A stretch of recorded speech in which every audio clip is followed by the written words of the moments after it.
Apologize to my son or get out. My brother snapped after his 13-year-old shoved my kid and spat. You're broke so you don't matter. My parents just sat there smiling. I didn't argue. I canceled the tuition I'd been covering, took back the car I was paying for, and said, from today on, you handle your own life. My name is David. I'm 36 years old, and for the past 8 years, I've been my family's emergency fund. The kind they withdraw from, but never thank. The kind they drain, but never replenish. The kind they never even acknowledge exists. I work as a financial analyst for a mid-sized investment firm downtown. Good job, stable income, no drama. The kind of career that doesn't make headlines, but pays the bills and builds a future. My wife Rachel and I have a 9-year-old daughter named Sophie. She's quiet, loves reading, collects seashells from every beach we visit. We live in a modest 2-bedroom apartment across town from my parents' house, where my younger brother Kevin still shows up every Sunday for dinner like he's royalty visiting his kingdom. Kevin is 32, 4 years younger than me, but somehow he's lived a lifetime on my dime without anyone noticing. He drives a silver Audi Q5, sleek and polished, the kind of car that turns heads in parking lots. Leased, but the payments come from an account I set up years ago, quietly transferring funds on the first of every month. He finished his MBA last year from a prestigious program that costs more than most people's annual salary. I covered 70% of it through quiet transfers labeled as loans that were never supposed to be repaid, never mentioned at family gatherings, never acknowledged in his success stories. His son Ethan is 13, spoiled in ways I never was, wearing designer sneakers I indirectly bought, carrying a phone I indirectly funded, living a life built on invisible support he'll never appreciate. My parents adore Kevin. They always have. He was the baby, the charmer, the one who made them laugh at family gatherings while I sat in the corner doing homework or helping with dishes nobody else wanted to touch. When he graduated high school, they threw him a party with catered food and a rented venue, inviting half the neighborhood. When I graduated summa cum laude from college with honors in finance, they took me to a chain restaurant and split the bill 3 ways. I never complained. That's what older siblings do, right? We make space. We provide. We stay quiet because keeping the peace is easier than asking why we're always the afterthought, always the background character in someone else's story. 8 years ago, Kevin called me at midnight. His voice was shaking, desperate in a way I'd never heard before. He'd gotten accepted into a top MBA program, the kind that opens doors and builds careers. But he couldn't afford it. Our parents were already stretched thin with their mortgage and credit card debt. He needed help. Just this once, he said, just to get started. After that, he'd handle it himself. He promised. I believed him. I set up automatic transfers. $2,000 a month for tuition, deposited directly into his student account. Another $800 for his car lease when he said public transportation was beneath his professional image and would hurt his networking opportunities. $300 here and there for utilities when he claimed his paycheck was delayed. Insurance premiums. His kids' private school expenses. Emergency dental work. Furniture when he moved into a nicer apartment. I never asked for updates. I never checked if he was paying me back. I just kept the pipeline open because that's what family does. That's what I told myself every month when I approved another transfer. Every time I saw my savings account flatten, while his social media showed weekend trips and restaurant check-ins. Kevin never mentioned the money. Not at dinners, not at birthdays, not when he'd post photos on social media of weekend trips to beach resorts or new furniture deliveries staged perfectly for Instagram. In family conversations, he became the self-made success. The guy who figured it out through hard work and strategy and smart decisions. My parents would beam with pride every time he talked about his career moves or investment ideas, nodding along like he was delivering gospel. And me? I was the stable one, the dependable one, the one they'd call when they needed someone to pick up groceries or help move furniture or fix a computer issue. Never the celebrated one, never the success story. I told myself it didn't matter. I had Sophie, I had Rachel, I had my own quiet life. I didn't need applause or recognition. I just needed to know I'd helped someone I loved build something better. I thought that's what family did. I thought wrong. The betrayal started with mac and cheese. Sunday dinners at my parents' house were a tradition nobody questioned. My mom cooked elaborate meals, my dad poured wine and told the same stories, and Kevin would arrive late, breezing in with some story about traffic or a work call that couldn't wait. That night, Rachel couldn't make it. Work emergency, last-minute crisis that needed her attention. So it was just me and Sophie sitting at the long wooden table, while my parents fussed over Kevin and Ethan like they were visiting dignitaries who'd honored us with their presence. The house smelled like butter and garlic. The table was set with the good plates, the ones my mom only used for special occasions, though every Sunday with Kevin apparently qualified as special. Candles flickered in the center. Soft music played from the kitchen speaker. Sophie brought her favorite book, a fantasy novel about dragons and kingdoms. She was reading quietly at the table before dinner, her legs swinging under the chair, lost in her own world. Ethan walked past her, grabbed the book out of her hands without warning, and tossed it onto the floor like it was trash. "Why are you even reading that baby stuff?" Sophie froze. Her face went red, that particular shade of embarrassment that comes from being humiliated by someone older. She didn't cry, didn't argue. She just stared at the book on the ground like she wasn't sure if she was allowed to pick it up, like maybe she'd done something wrong just by existing in the same space as him. I stood up and walked over, keeping my voice calm and measured. "Ethan, pick up the book and give it back to her." He looked at me like I'd just suggested he clean a toilet with his bare hands, his face twisting into something between shock and disgust. "Why should I? It's just a stupid book." "Because it's not yours. Pick it up." Kevin laughed from across the room. Not a nervous laugh, not an uncomfortable deflection. A genuine, entertained laugh, like this was all just harmless fun. Kids being kids, nothing serious. My mom was setting the table, smiling softly like this was all just boys being boys, harmless kid stuff that would blow over in 5 minutes. Ethan picked up the book and threw it at Sophie's lap. Not handed it, threw it. "There. Happy now, Uncle Broke?" The room went silent. Not the kind of silence that comes from shock or horror. The kind that comes from people holding their breath, waiting to see if someone will react, waiting to see if the tension will break or escalate. I looked at Kevin.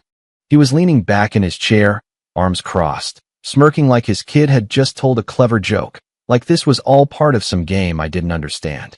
"Ethan, apologize."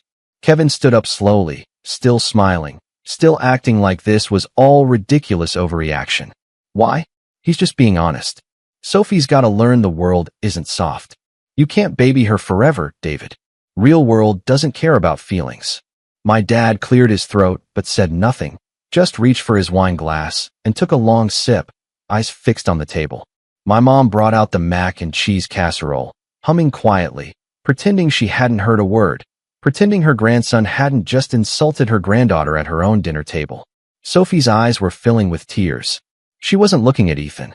She was looking at me, waiting for me to fix it, waiting for me to make it okay, waiting for someone, anyone, to stand up for her. I knelt down next to her, put my hand on her shoulder.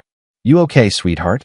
She nodded, but her lip was trembling, her hands clutching the book like it was a lifeline. I stood up, turned to Kevin, kept my voice level. "Your kid just insulted my daughter at a family dinner. You're not going to do anything about it." Kevin shrugged, casual, unbothered. "He's 13. Kids say stuff. You're overreacting." "I'm overreacting?" "Yeah, David. You are. Sophie's fine. Look at her. She's fine. But now you've made Ethan uncomfortable by calling him out in front of everyone. So maybe you should apologize." The words hit me like a slap, like cold water, like a door slamming in my face. "You want me to apologize to your son?" "Yeah. For making a scene. For embarrassing him." My mom set a serving spoon down on the table with a soft clink, her smile never wavering. "David, honey, let's just eat. It's not worth getting upset over. Family is family." My dad poured himself more wine, eyes still down. I looked around the table. My parents, smiling softly like nothing had happened. Kevin, leaning back with that smug look on his face, that expression that said he'd already won. Ethan, scrolling on his phone, already bored, already moved on.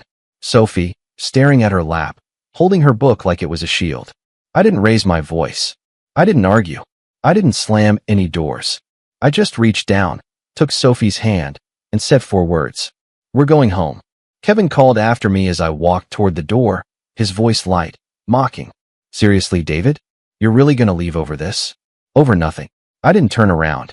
I helped Sophie into the car. She was quiet the whole drive home, staring out the window. When we pulled into the driveway, she finally spoke, her voice small. "Dad, why didn't Grandma say anything?" I didn't have an answer. By the time we got inside, the group chat was already buzzing. Messages from my mom, asking me not to be dramatic, not to make things difficult.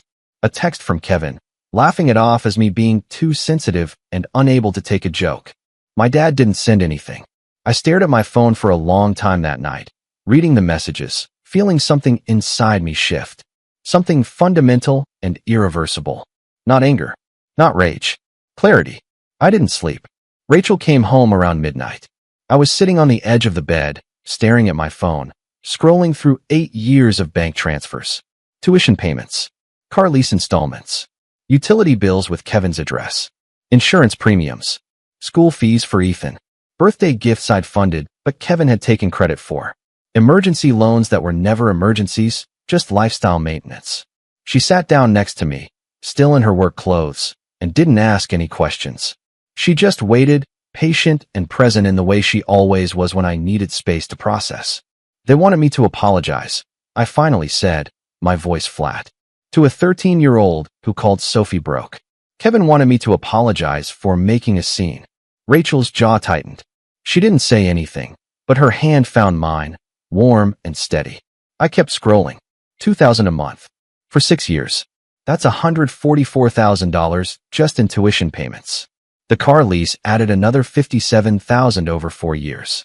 Utilities, insurance, school supplies, emergency loans that were never loans. It all added up to a number I didn't want to calculate, a number that made my stomach turn. Over $250,000. And for what? So Kevin could play self-made success while I stayed the dependable older brother who never asked for credit. So my parents could brag about his achievements at church socials and neighborhood barbecues while I sat in the background, the stable one, the boring one, the wallet they never had to thank. I thought about Sophie's face at the dinner table, the way she'd looked at me, waiting for me to protect her, the way my parents had smiled through the whole thing, pretending cruelty was just kids being kids, pretending humiliation was just harmless teasing, the way Kevin had stood there, arms crossed, smirking.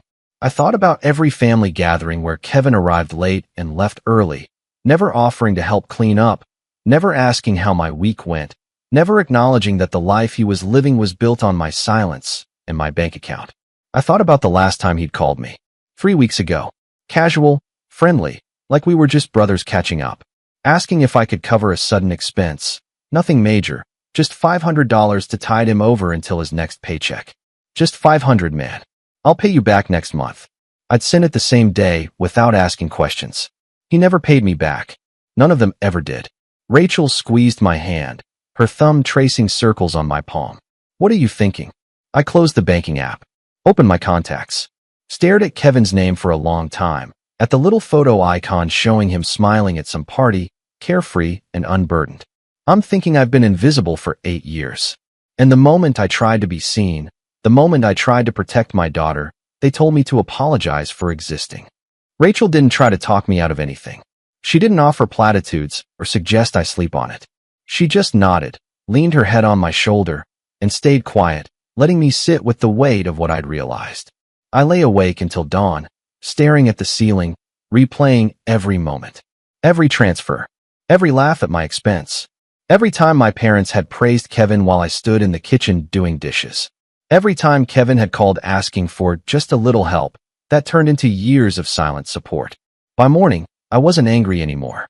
I was done. I called in sick to work. Rachel took Sophie to school, and I sat down at my desk with a notepad, a calculator, and a resolve I hadn't felt in years. First, I pulled up every recurring payment I'd set up over the years. The tuition autopay, the car lease direct transfer, the utility billing under my credit card, the insurance premiums. All of it. Every single thread of financial support I'd been quietly providing while Kevin built his public image as a self-made man. Then I started making calls.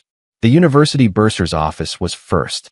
I dialed the number I'd called dozens of times before, always to confirm payments, never to cancel them.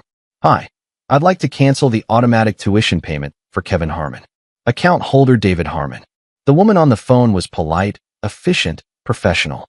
She confirmed my identity with security questions, pulled up the records, and within 5 minutes, The payment scheduled for next semester was canceled. Just like that. Years of support erased with a few clicks. Is there a reason for the cancellation? Personal matter. She didn't push. Why would she? It was my money. My account. My decision. Next was the car lease company. This one was more complicated, more layers of bureaucracy. I need to remove myself as co-signer on a vehicle lease. Account number ending in 4921. This one took longer. They transferred me twice, asked for documentation, explained the process in careful legal language. I stayed calm, provided everything they needed, answered every question. By noon, I had an email confirmation sitting in my inbox. Kevin's car lease would either need a new co-signer within 30 days, or the vehicle would be subject to repossession. The Audi he loved so much would be gone. Then the utilities. I called the electric company, the internet provider, the water service. Every bill that had my name or credit card attached to Kevin's address. I removed my payment information, requested account closure or transfer to the primary resident. You'll need the primary account holder to set up new payment methods. Understood. That's his responsibility now. By 2 in the afternoon, I'd canceled or withdrawn from 11 recurring payments. I sent termination notices to Ethan's private school, explaining in polite, professional language that I would no longer be covering his fees effective immediately. I contacted the insurance company and removed Kevin's vehicle from my policy, watching years of coverage disappear with a few form submissions. I didn't call Kevin. I didn't send a message. I didn't explain or justify or give him a chance to argue or guilt me into changing my mind. I just withdrew. Silently. Completely. Rachel came home while I was drafting an email to the property management company where Kevin lived. I'd co-signed his lease 2 years ago when he needed help getting approved for the nicer apartment he wanted. She set her bag down, looked at my screen, and raised an eyebrow. You're really doing this. I'm really doing this. Good. She didn't try to stop me. She didn't suggest I think it over or give him a chance to explain. She just kissed my forehead and went to start dinner, her support quiet but absolute. By evening, I'd sent 14 cancellation notices, withdrawal requests, and co-signer termination letters. I'd documented everything. Saved confirmations. Took screenshots. Built a paper trail that proved I'd done everything by the book, everything legally, everything properly. Kevin still didn't know, but he would. Soon. I leaned back in my chair, staring at the clean email inbox, the closed payment portals, the finalized documents. A strange calm settled over me. Not satisfaction. Not revenge. Just peace. For the first time in 8 years, I wasn't sending money. I wasn't covering bills. I wasn't fixing problems that weren't mine. I was just done. The call came at 2 in the afternoon on Tuesday. Kevin's name flashed across my phone screen.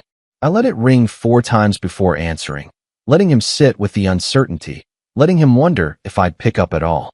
David, what the hell is going on? His voice was sharp, confused. Not angry yet. Just thrown off, like he'd discovered a problem he didn't understand. What do you mean? I just got an email from the university. They said my tuition payment for next semester was canceled.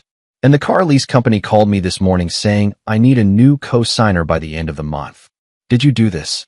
I sat down on the couch, put the phone on speaker, and kept my voice calm, measured, empty of emotion. Yeah, I did. Silence. Then, slowly, his confusion turned into disbelief, into something close to panic. Why? Because I'm not paying for your life anymore. You're serious. Completely. David, this is insane. You can't just cancel everything without talking to me first. I have bills. I have commitments. Ethan's school fees are due next month. Then pay them. Another silence. Longer this time. I could hear him breathing, processing, trying to figure out how to spin this. This is because of Sunday, isn't it? Because of some stupid kid argument. I didn't raise my voice. I didn't need to. Your son called my daughter broke. You told me to apologize. Mom and Dad sat there smiling. So yeah, Kevin. It's because of Sunday. But it's also because of the last 8 years. What are you talking about? I'm talking about $144,000 in tuition payments.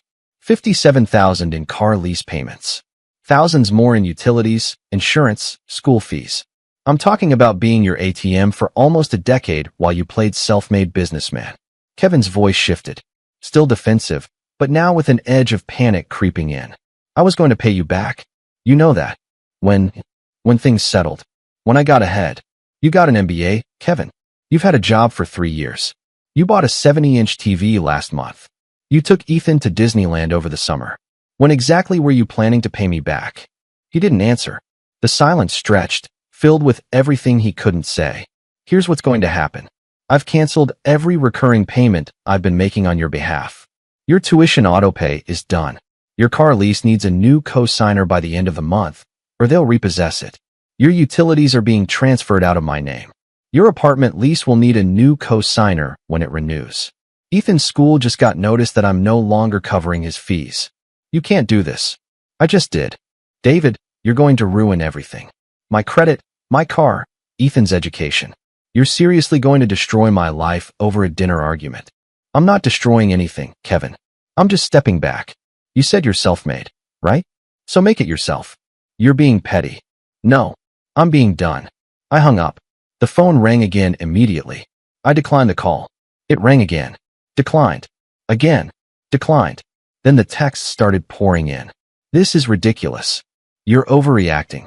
Mom and Dad are going to hear about this. You're going to regret this. I turned off my phone, set it face down on the coffee table, and exhaled slowly.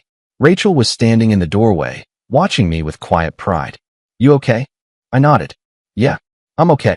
And for the first time in 8 years, I actually was. I spent Wednesday morning building a case I'd never asked to make. Not a legal case.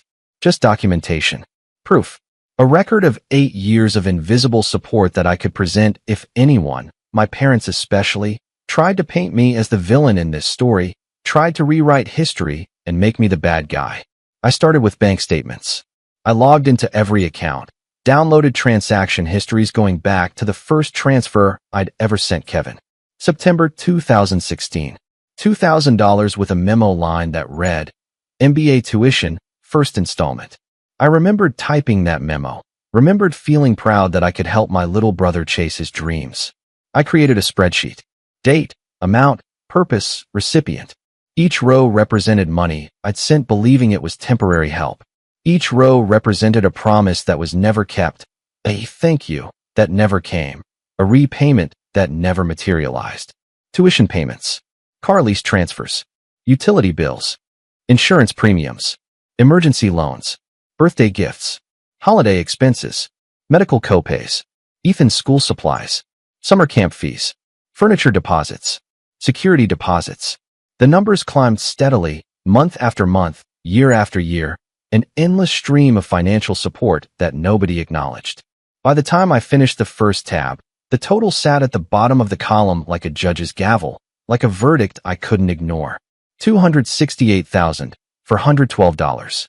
I stared at it for a long time, my mouth dry, my hands shaking slightly. That was a down payment on a house.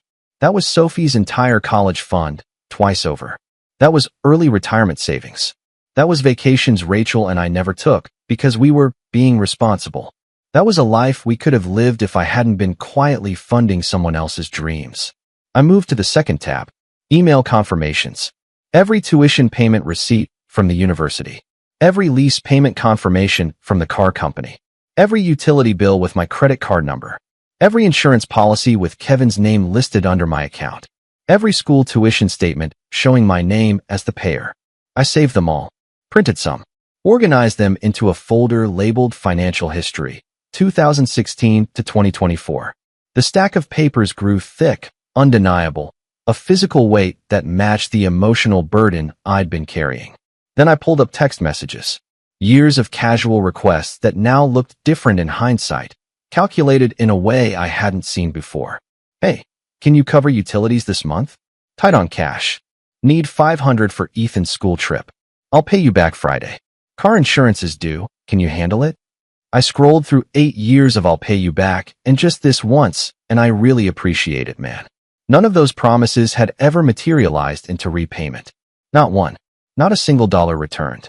Not a single acknowledgement of the debt. I took screenshots, saved them to a cloud folder, backed them up on an external drive, created redundancies because I knew Kevin, knew my parents, knew they'd try to deny or downplay or gaslight me into thinking I was remembering things wrong. Then I opened the family group chat. I scrolled back through the years. Birthday messages where my parents congratulated Kevin on his achievements. Holiday photos where Kevin posed in front of the Audi I was paying for. Vacation pictures from trips funded by money he hadn't earned. Status updates about Ethan's private school accomplishments paid for with my transfers. I didn't screenshot those. I didn't need to. I just needed to remember. Needed to keep the evidence fresh in my mind for when they tried to make me feel guilty, tried to make me the bad guy for setting boundaries. Rachel knocked on the office door around noon, carrying a sandwich and a bottle of water. "You've been in here for 4 hours. I'm almost done." She set the plate down, glanced at my screen, her expression unreadable. "That's a lot of money." "Yeah. You okay?" I closed the laptop, rubbed my eyes. I'm realizing I've been funding someone else's life while barely investing in my own. While we lived in a modest apartment and drove used cars and skipped vacations, Kevin was living like he'd made it. And it was all built on my silence. Rachel sat on the edge of the desk, her hand finding mine. "What are you going to do with all this?" "Nothing, unless they push. If Kevin or my parents try to make me look like the bad guy, I'll show them exactly what I've been carrying for the last 8 years. And if they don't push, then I walk away quietly and let the consequences teach them what I couldn't." She kissed my forehead and left the sandwich. I spent the rest of the day finalizing everything. I printed one master copy of the financial records, bound it with a black cover, and stored it in my desk drawer. I emailed myself copies. I backed everything up twice, 3 times, making sure it couldn't be lost or deleted. By evening, I had a complete archive of every dollar, every favor, every silent sacrifice. A record of 8 years of invisible labor. I didn't plan to show it to anyone. But if Kevin or my parents tried to rewrite history, I'd have the receipts to set the record straight. I closed the laptop, turned off the desk lamp, and walked into the living room where Sophie was reading her book, safe and unbothered by the chaos I was quietly dismantling across town. She looked up and smiled, innocent and trusting. "Dad, can you help me with my homework later?" "Of course, sweetheart." And just like that, the rest of the world fell away. The collapse started Thursday morning. I didn't see it firsthand. I only heard about it through frantic texts, voicemails, and a panic call from my mom around noon, her voice high and trembling.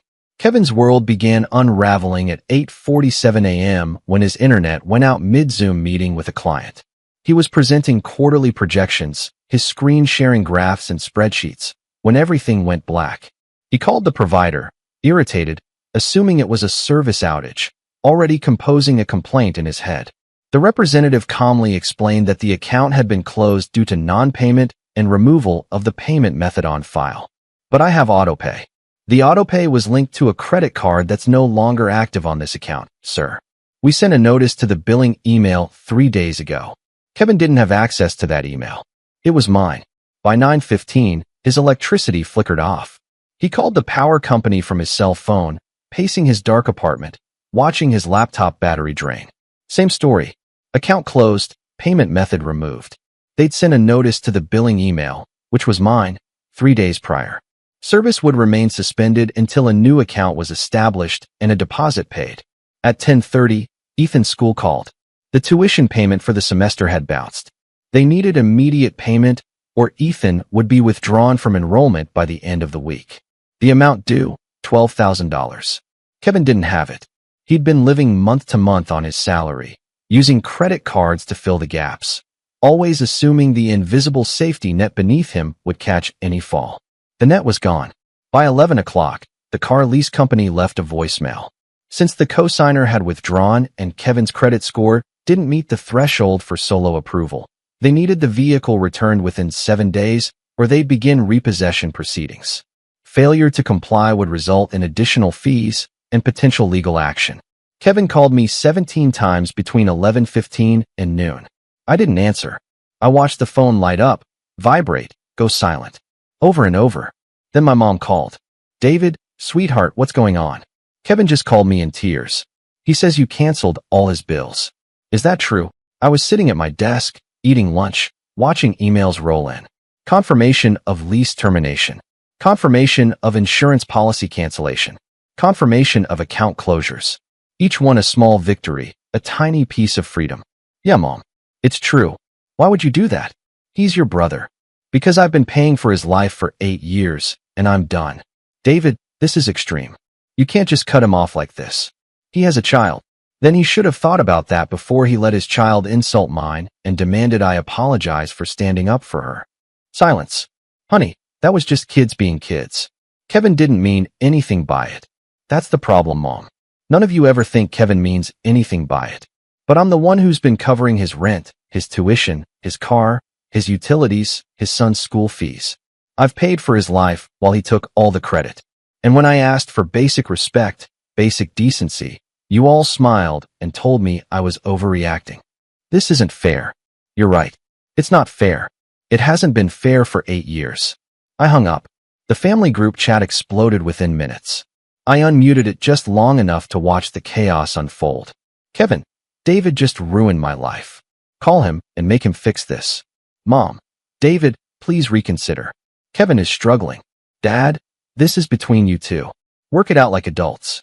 Kevin, I'm going to lose my car. Ethan's being pulled from school. The power's off.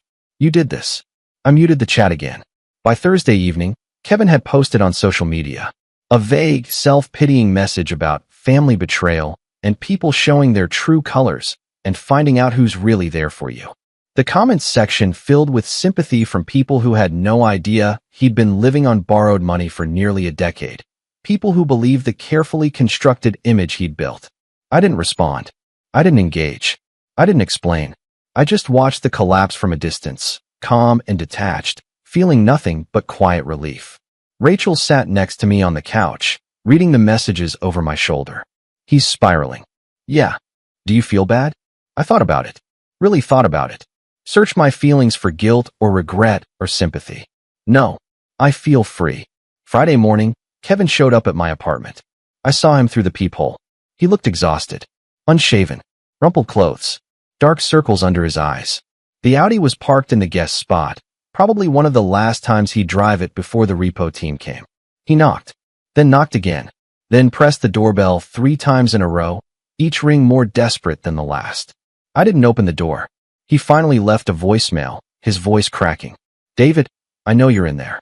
We need to talk. I get it, okay? I messed up. But you can't do this. I'll lose everything. Please, just call me back. I deleted the voicemail.